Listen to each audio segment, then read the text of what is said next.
In this week's podcast, I have Rory Spiegel, critical care doctor extraordinaire, teaching us all things about IVC, ultrasound, and volume responsiveness. Some really interesting stuff. For instance, the IVC, we always measure it as like a AP collapse, but it seems like it also can collapse in a transverse orientation.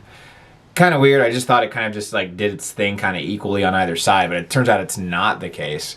So good stuff. I know you're going to love it. In the meantime, don't forget to check out the Core Ultrasound Question Bank and Core Ultrasound Fundamentals to further your ultrasound education. And now, on to the podcast. If you're not good enough at ultrasound, that's not an excuse to punish your patients with radiation. Get out there, ultrasound some hearts, some lungs, some IVCs. Let us know how you feel about it. Yeah, we can definitely do that, or we could be better clinicians and use our ultrasound. Hello, my name is Jacob Avila of the Ultrasound Podcast, and it's been a while since we've done like an interview podcast, but this is going to be kind of well worth it. A few weeks ago, I worked really hard on this IVC 5-minute sono that I was like actually super excited about putting together because it had been so long since I've done an IVC thing. And I asked Rory to be the peer reviewer for it, and he actually did an amazing job and brought up a bunch of like really interesting stuff that I'm like super excited. I was super excited to learn about. And I asked him, he was nice enough. I said, Rory, would you mind coming on the podcast and talking to us about it? And weirdly enough, this amazing person actually said yes. And he's here talking to us about the IVC. If you don't know Rory, he is on MCrit. He's on Twitter, EMNerd _, right? Yeah. Someone took EMNerd, so I had to add an underscore. Yeah. He did residency in Newark Beth Israel Medical Center. He did a resuscitation fellowship at Stony Brook, a critical care fellowship at the University of Maryland. He is a self-described nerd. This is from the MCrit website, which I love. In my free time, I enjoy riding TARDISes, defending the wall, and chasing the wind. I'll be honest with you, I was good with the first two. The defending the wall, obviously, that's Game of Thrones. And then TARDIS is going to be, of course, Doctor Who. But I had a hard time with the chasing the wind, and I actually had to Google it. That's Kingkiller Chronicles, right? Yeah. I Googled it. I haven't quite read it yet. Yeah, no, it's brilliant. It's a great fantasy novel or series. There's only two. Everyone hates when I recommend it because they love the first two.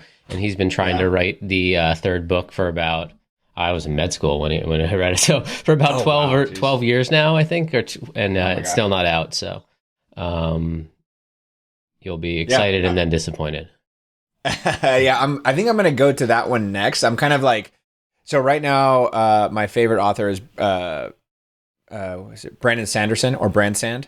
I'm reading the Stormlight Chronicles right now, and they're amazing. And so my next series, I'm either going to do The Wheel of Time, which I haven't done, or I'm going to do the Kingkiller Chronicles. Do you have a suggestion which one I should do next? The Kingkiller Chronicles. It's just such a phenomenal read. It's that good. All right, done. I'm going to do that next. All right, so let's talk about the actual topic of this podcast. Volume status and volume responsiveness. Now, these are some very polarizing topics within the ultrasound community. When I was a resident, I learned about it, and then I learned that there's like people that hate it and people that love it. Let's start off with just some definitions. What are your definitions of volume responsiveness and volume status? Because that's what people usually talk about. Yeah, I think that's fair. Volume responsiveness, I think, is the easier one because there's actually a definition, which is a 10 to 15% increase in cardiac output in response to a fluid bolus. And you can measure cardiac output in any way you want, but that's the technical term. Now, people throw around volume responsiveness for many things, the decrease in tachycardia, an improvement in blood pressure, but the technical term is an increase in cardiac output in response to a fluid bolus. Volume status, I think, is a nebulous term that attendings use to pimp residents because there's no really good answer, right? Like, what does volume status mean? And I think what people are trying to get at is this kind of concept of what is the likelihood that this fluid's going to help or harm the patient, right? And they're trying to kind of talk about the intravascular fluid status, the amount of fluid that these patients have third space, the leakages, so on and so forth, and incorporate that into like just a phrase. But I don't think it has a great definition, and I think it's often misused. The way I like to think about it is more in the sense of volume tolerance intolerance, which is this concept of, rather than increasing cardiac output with a fluid bolus, it's the more holistic view of what is the likelihood that this fluid's going to help or harm a person. So volume tolerance. Now, this is an important concept, and I think that it's an important concept just because, and we'll talk about this, the assessment of volume responsiveness is kind of tricky, nuanced, difficult. Some of the testing modalities aren't all that great, but tolerance seems like a much kind of easier objective, which is like, like you said, if you give your patients fluids, are you actually going to harm them? Which I love that. And I think that's probably a more important question, probably. Now, you are a critical care physician, and you deal with this stuff a lot more than I do, which is you have a patient that is, 5 liters in, they're still hypotensive, they still appear to be in a shock state. Do you give them fluids? Alternatively, you have a patient who's maybe 1 to 2 liters in, but they have, really bad heart failure, or they're on dialysis, and you're worried about volume overloading them. Now, apart from ultrasound, what are some of the tools that you have at your disposal to evaluate for this? Let's say just the topic of volume responsiveness. I know we talked about tolerance versus responsiveness, but let's just say for volume responsiveness itself, what do you have available to you to use in the ICU? Yeah. So it's a great topic. And when you're talking about volume responsiveness, when they look at the data, physical exam findings or other kind of just at the bedside tools to predict whether a fluid bolus is going to increase cardiac output, or even to guess at whether it did. Like, so I gave the fluid bolus, did it actually increase cardiac output? We're not very good at. Right. We have some augmentation like pulse pressure variation on an A line. And, we can go into like non-invasive cardiac output monitoring. You have a swan that you can actually put in and actually measure cardiac output. And you can do it in 2 ways. You can either give a fluid bolus and see what it does, or you can do what's called a straight leg raise, where I lift patients' legs up and imitate about 500 cc fluid bolus just by augmenting venous return, and see if that increases cardiac output.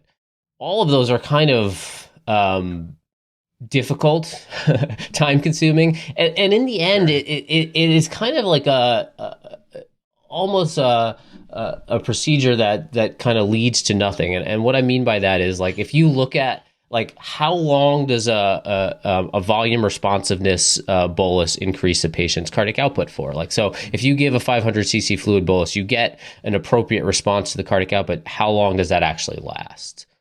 And when you look at the data on this, it's somewhere between 30 minutes and an hour, and then it all goes away. And so what are you actually doing when you're fluid bolusing someone to increase their cardiac output for such a transient period of time?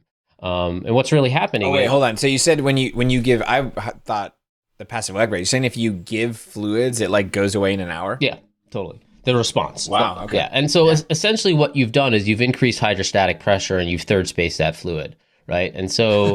Okay. That doesn't sound like necessarily like the objective here, right? No, it doesn't. And so you are essentially volume loading their interstitium at some point, right? And the whole idea that you're going to keep giving fluid till someone's no longer volume responsive essentially means you're just pushing them up to the flat portion of their Starling curve, right? Which is essentially iatrogenic fluid overload. Wow. And so your initial question was really important, because what you said when you're like, what compared to 1 to 2 liters versus 5 to 6 liters, what do you use? And you can almost think about it like you do in many of your patients in the emergency department when you're trying to like calculate what's the likelihood of someone going to have something bad, right?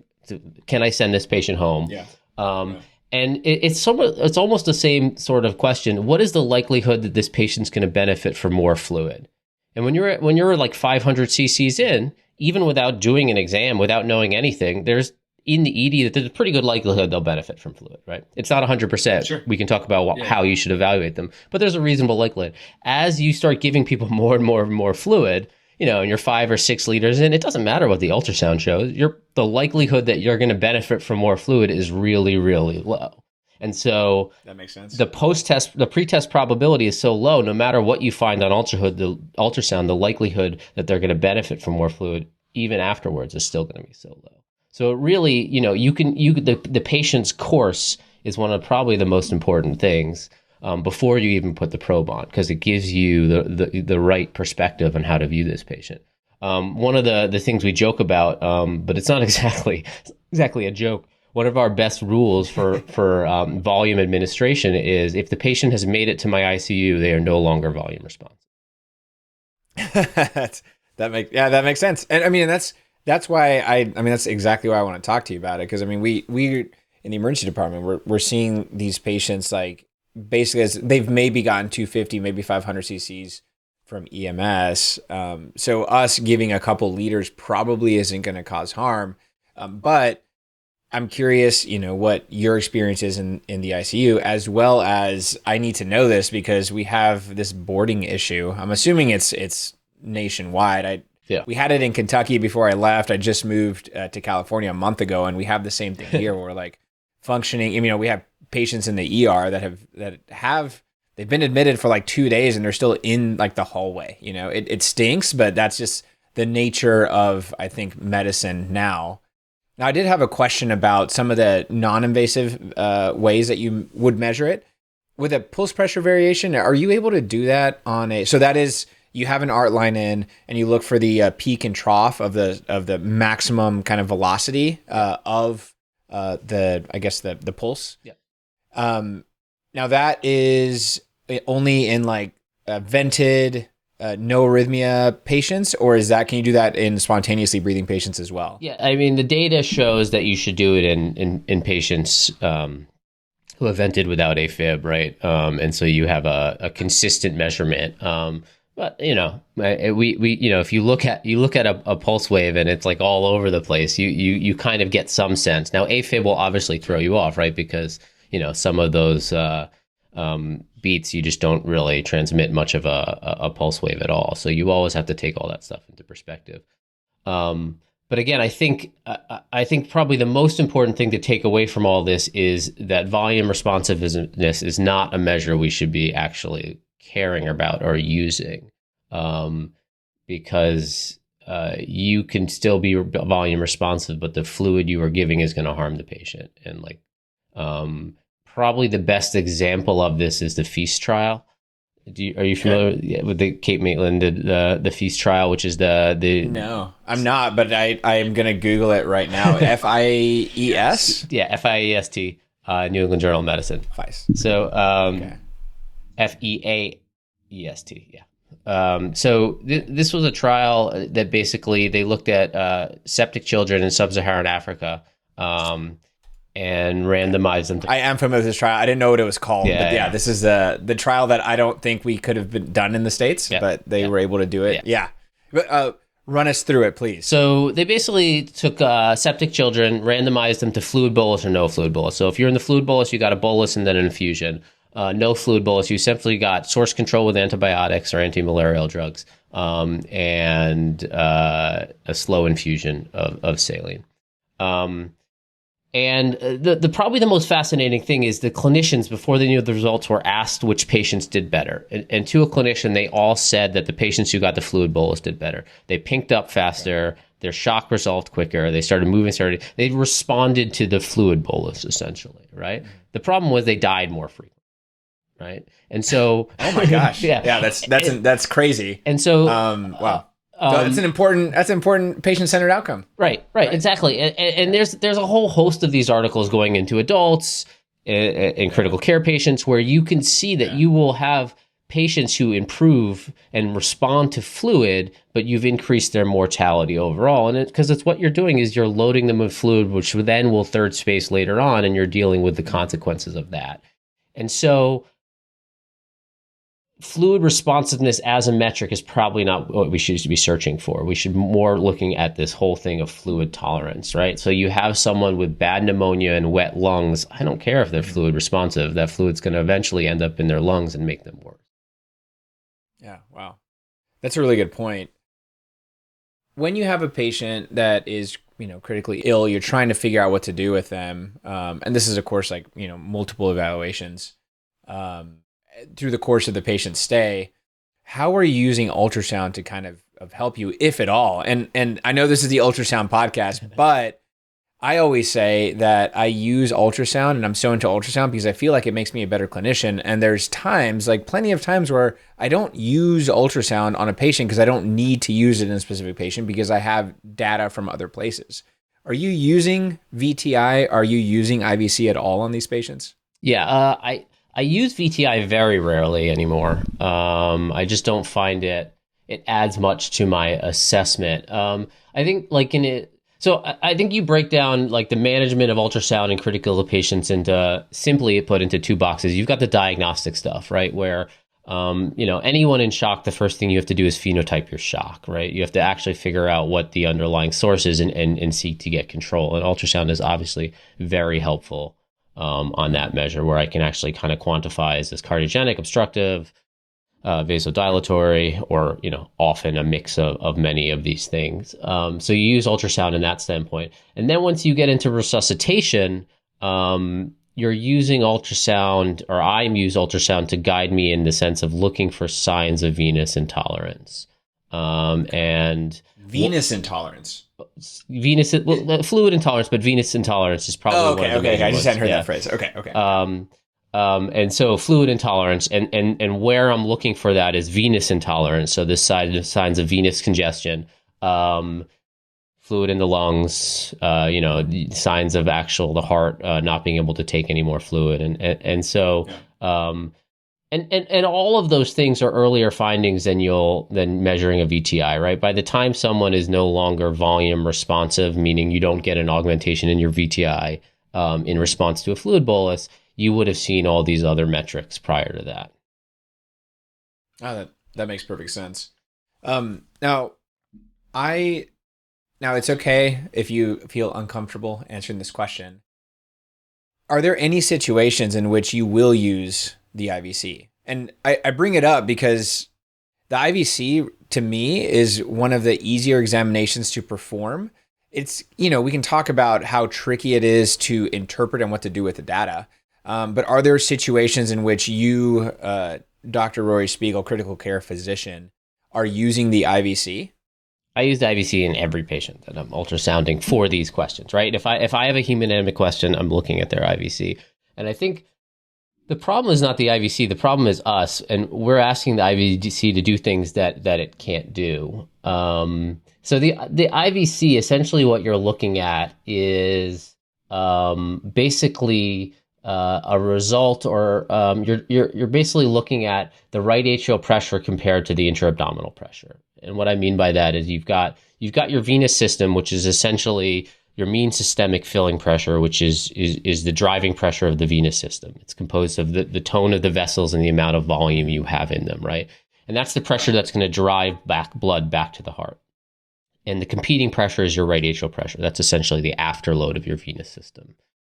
And the major vessel that conducts that is your IVC, right? And now you're looking at the IVC really close to the heart. So mostly what you're getting there is what your right atrial pressure is, right?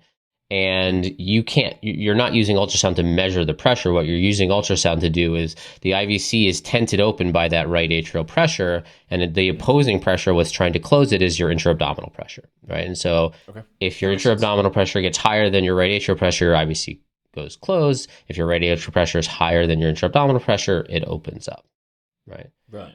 And yeah, so that makes sense. What you look at when you see variation in IVC is essentially in a spontaneous breathing person, when they take a breath in, you drop your intrathoracic pressure, that transmits your right atrial pressure. So your right atrial pressure drops below your intra-abdominal pressure and it closes, and then it opens up, right? So there's a number of assumptions there, but in the end, when you look at IVC, your brain is interpreting this is what my right atrial pressure is, right? And you're assuming that your intra-abdominal pressure is normal or low, right? So abdominal compartment syndrome will throw this off.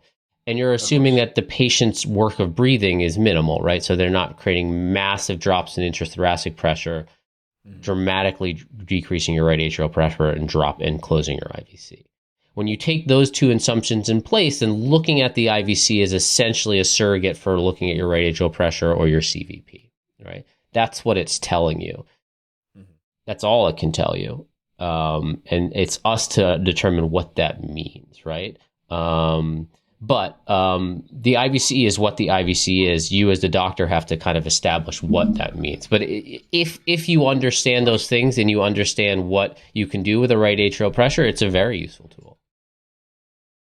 All right. And that makes sense to me. I mean, I was, and this is all kind of like a revelation to me because I was taught by, people that I look up to that basically like don't use the IVC. But I've found the more that I practice, I mean, I was looking at your bio, we actually graduated, med school at the same time. So we've been doing this for a few years.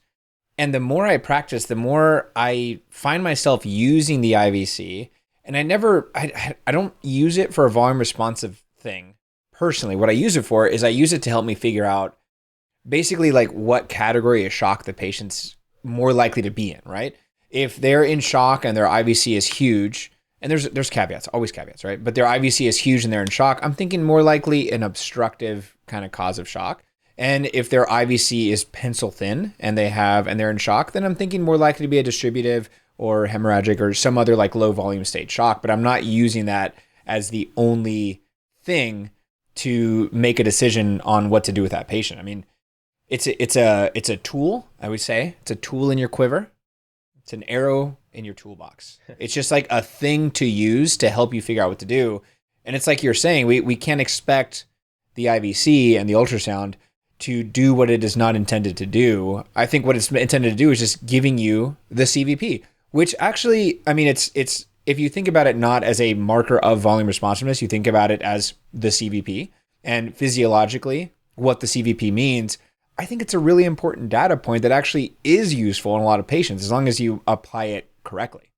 Yeah, I think that's great. I think the problem with how people have responded to the IVC is, you see these studies saying that it doesn't predict volume responsiveness, which it doesn't and it shouldn't because it's the CVP and the CVP doesn't predict volume responsiveness. Right. And then, like we do in everything is black and white. And so we say the IVC is bad, let's just throw it out. But that's not what you use it for. And what you said is essentially true. And I use it very similar, I think, with a couple nuances. Rory, let's talk about some specifics about the IVC and how to measure it.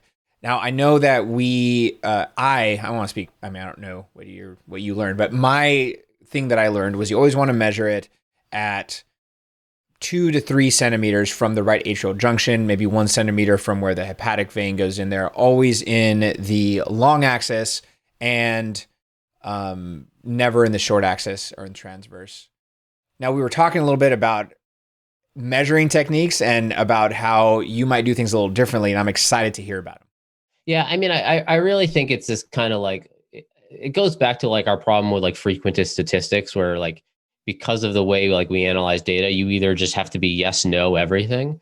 And it's annoying. Yeah. And like you can only ask one question. And so you like view your world in that like one question. And you're like, well, I mean, that's just silly. One, like all the IVC studies, like, I mean, it's like we take 50 patients, we measure it, 2 centimeters away from the hepatic vein. We find the percent cutoff that best fits that patient group. And then when you go do it in another group, it's obviously different because that doesn't make any sense, right? Right. And everyone forgets the IVC is on an angle and it's not completely anterior posterior. That's another thing that I learned too, is that not only does it move like this, but it moves like, it kind of does this number, right? When you breathe, which I didn't know that either. It collapses like this, not like this, right? And so... wait, explain that? What do you mean? So like it's an oval. Yeah. Okay, I'm looking at it in cross-section. Yeah, you're assuming that it's collapsing back and front, right? And so you can see the collapse, but technically most IVCs collapse like this. And so when you're cutting it this way, you don't actually get the true collapse. And there are some patient where it actually collapses like this. So if you only look at it in longitudinal. That's crazy. I did not know. One of the important things is always to look at the IVC in transverse. Right? That is controversial, my friend. Are you going to tell me to look at it in M mode next? No, never. M mode's just silly. Okay, I'm just like, I feel like all of my preconceptions about the IVC are being like shattered right now. No, I mean, I don't think you should M mode, and I don't think you should measure it. Like, I don't like Okay. the cutoff points are silly. Like, it's retrospective fit to the best fit of that small trial, and it'll always be different, right? Like, and so using it in that sense doesn't make any sense. It's like finding a false sense of objectivity that doesn't really actually mean anything. But why not looking at it in transverse? This is what I was taught. I was taught that if you measure it in transverse, you're actually measuring two different areas, collapse of two different areas, especially if they're drawing big volumes. Like, and I've experimented on myself and see how far I can make my IVC move, and I can move it probably like 4 centimeters. Sure. And so like it'd be the same in my mind. It's the same concept as not using M mode to measure, because you're measuring two different widths in the long axis. Yeah. So if you do short axis, it's like M mode, but with B mode in a sense, where you're like looking at two different areas of the IVC.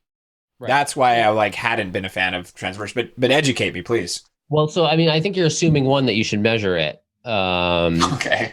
And so basically, what you're like you don't look at one view of the heart, right? Like, it's not like you're just like, I'm just going to look at parasternal long and that's it. And I'll I can't look at parasternal short because you move through all the different parts of the heart, and I'll part of it, right? But like, so what you're trying to do when you switch from longitudinal to transverse is you're trying to look at the IVC and see if you're missing a collapse in a different way, right? Because if you're only looking at longitudinal and the patient's collapsing side to side, you'll totally miss it, right? And so when you flip to a transverse view, you're essentially looking and you're assessing the orientation of the IVC, right? Like, how oblique is your collapse, and is that going to throw you off? And again, you're not measuring, you're looking at the whole course of the IVC to get an idea of what it's doing. And so I think if you're, again, trying to make these tiny little measurements that any kind of shift will be inaccurate, then you shouldn't measure it like that. You should measure it in a place where you consistently can get the same point of the IVC. But I don't think measuring it is very important.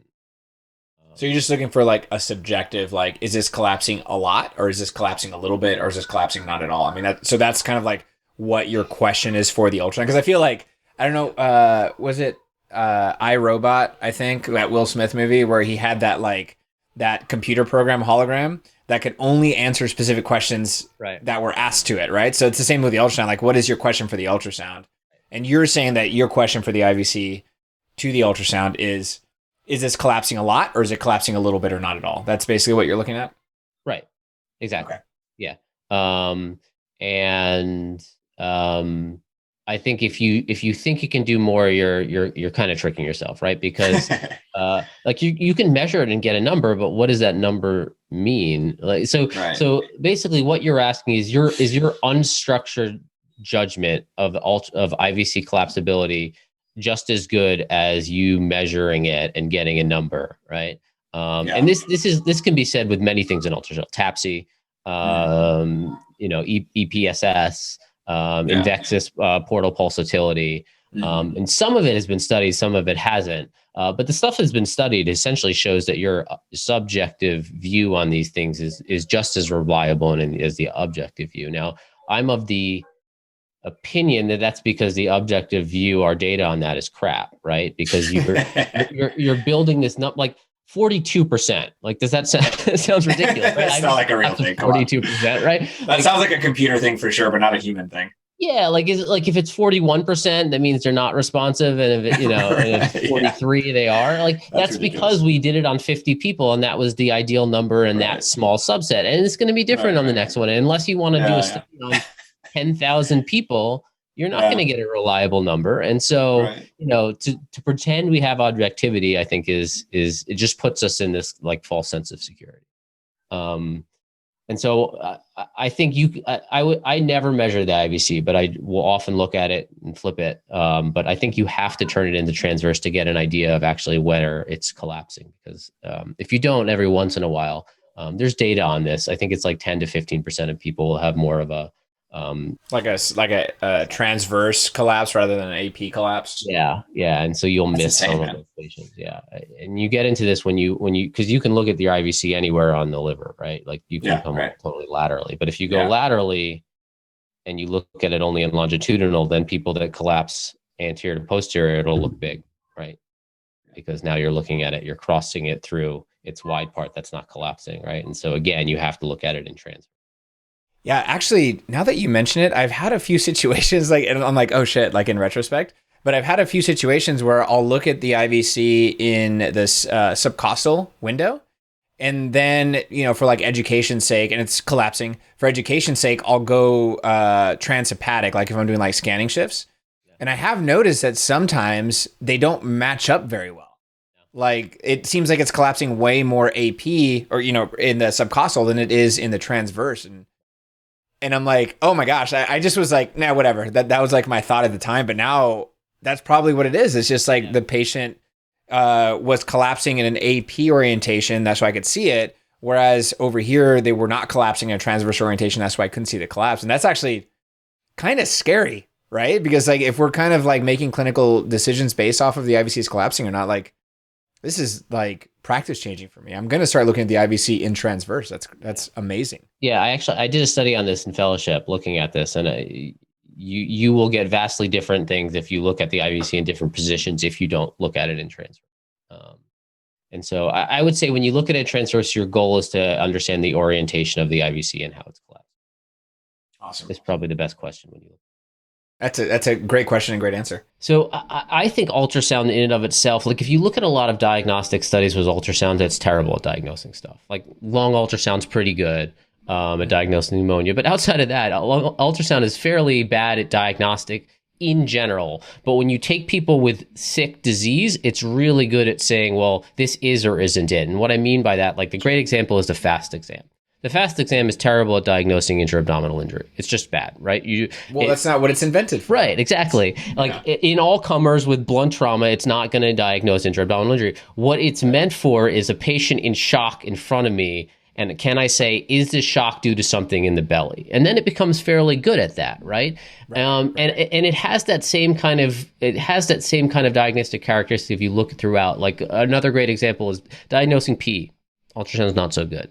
You need a CT scan. But if you're saying, is this shock in front of me due to a PE, then it's really good at saying no, right? And that's what you just did. You said, you know, if I think there's a PE, if the IVC is flat, it's not a PE, right? If I think it's a PE causing this shock in front of me, if the IVC is flat, it's not a PE.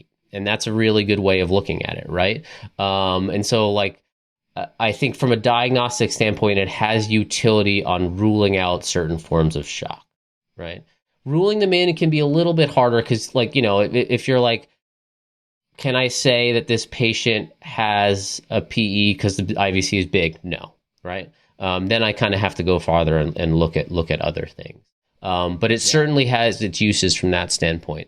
And then I think the next standpoint it has, I believe it has resuscitative uses. I think you can use it to guide your resuscitation to a certain degree. Okay. So explain that. What do you mean by resuscitation in a certain way? What do you mean, like, you're giving fluids and you're using the IVC to try and like figure out, should you give more fluids? Because I had thought that we had said that that's maybe not like the best way to do it. So how are you using it to help with your resuscitation? So again, I'm looking for signs of fluid intolerance and not signs of volume responsiveness, right? And so if you have a patient in shock with a large IVC initially, you should be very careful about giving them fluids, right? That you need to require to do more things, and you want to know, why is a patient in shock in the emergency department have a large IVC? Because there's a lot of bad things that cause this shock that you simply giving fluid antibiotics is going to make worse. Do they have pulmonary hypertension? Do they have a PE? Are they in CHF, right? But let's take the example of someone with a flat IVC. Comes in septic shock, their IVC is flat, right?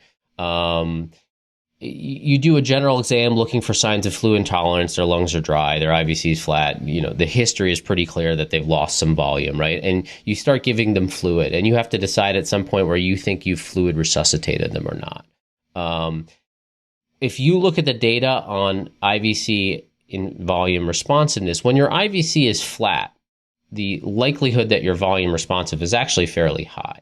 When the IVC starts to get larger, then it has no real diagnostic use at all, right? And so at predicting whether you should give people more fluids, but I'm of the belief that once your IVC is flat, once your IVC is kind of filled in, you should probably stop. I don't think you should drive people to an IVC that's plethoric without respiratory variation, right? And so you can use the IVC simply to actually guide fluid resuscitation if you agree that you're going to stop way before the patient is no longer fluid responsive.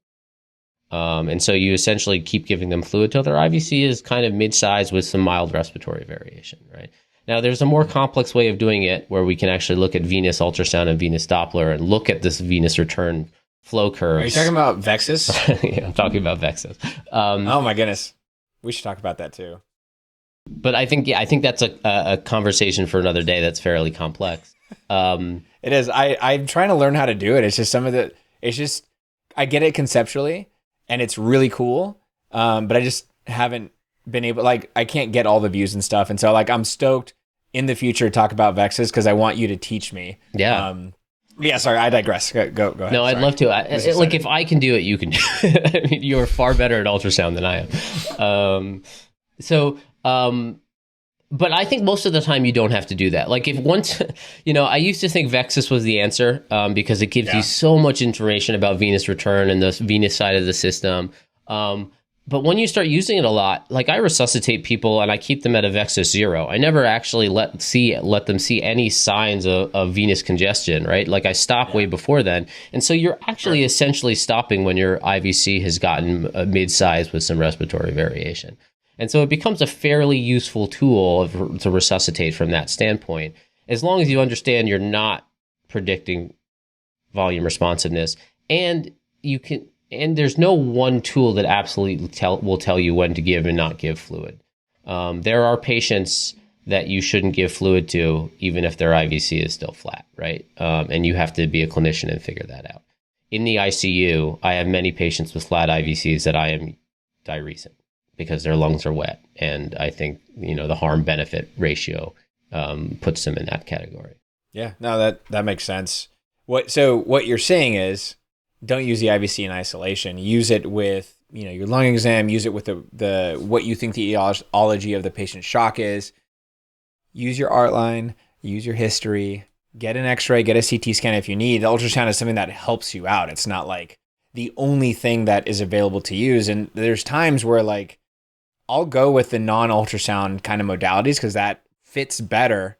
There's sometimes for sure that like the stuff is pointing towards this, but the ultrasound points toward this. I'm going to go towards the ultrasound, but it all really depends on what's happening with the patient. And I think if you understand the physiology behind what the IVC is and what it's saying, I think you're good. I think I'm going to mess up this quote, but I think it's something along the lines of, if you judge, I forget, what is it? If you judge like a mouse by its ability to fly, the mouse is going to think it's stupid its whole life. It's not meant to fly. I'm messing up the quote. Do you know what quote I'm talking about? I don't. I think it's pretty good. I like it. I would have thought it was good. Yeah. No, it's something like that. But basically, like, if you know what I mean? Like, if you are viewing something or judging something based off of what it can't do, of course it's going to be a bad test. Right. But if you just think about what it can do, it's a useful thing. Not the only thing, but it's useful, I think. Right. And I think if you go your whole career not using the IVC to resuscitate, I think you're losing a really important and powerful tool. That is one of the easiest things we can scan. It's so easy. Yeah, I agree. I agree. And I think as long as you understand that and you understand how to scan it, and the pitfalls that the IVC can lead to in certain patients, I think it becomes very, very useful. Brilliant, man. I agree with you. One of these days we're going to disagree about something, I'm sure. But it hasn't happened yet. No, it's been a while. Rory, do you have any other thoughts, any cool things you're working on? Shouts out your latest book you're reading? Well, I mean, I think the big thing is I've been trying to get on the Ultrasound podcast for I think it's been, when did we meet? It was like Boston. It was old ASAP Boston because it's going to be in Boston this year. Yeah, I think it was like 2015 or something like that. Yeah. So it's been like 6 years I've been trying to get on this. And so we finally made it work. When you invited me, I was like, oh, wow, I finally made it. It's been 6 years it took. That's awesome, man. Well, sometime in the future, we definitely need to talk about Vexus because I'm super curious about it. Really appreciate all your thoughts and kind words on the IVC. And I look forward to talking to you again about cool stuff. Yeah, man. Thank you. It was a pleasure. Hopefully you enjoyed that as much as I did. Some really important information on the IVC. If you want to check out the 5-minute sono as far as the actual technique for this examination, please go to the 5-minute sono section on the website. There will also be a link on the website page of this as well as on the YouTube for the 5-minute sono ultrasound. And don't forget to check out the Sound and Surf Ultrasound Conference that we are putting together the 11th and 13th of November. That's next month, November of 2021. We're going to have some world-class instructors there, some world-class learning, as well as some fun times. We're actually having the conference in a brewery, so it should be good. Hope to hear from you soon, and happy scanning.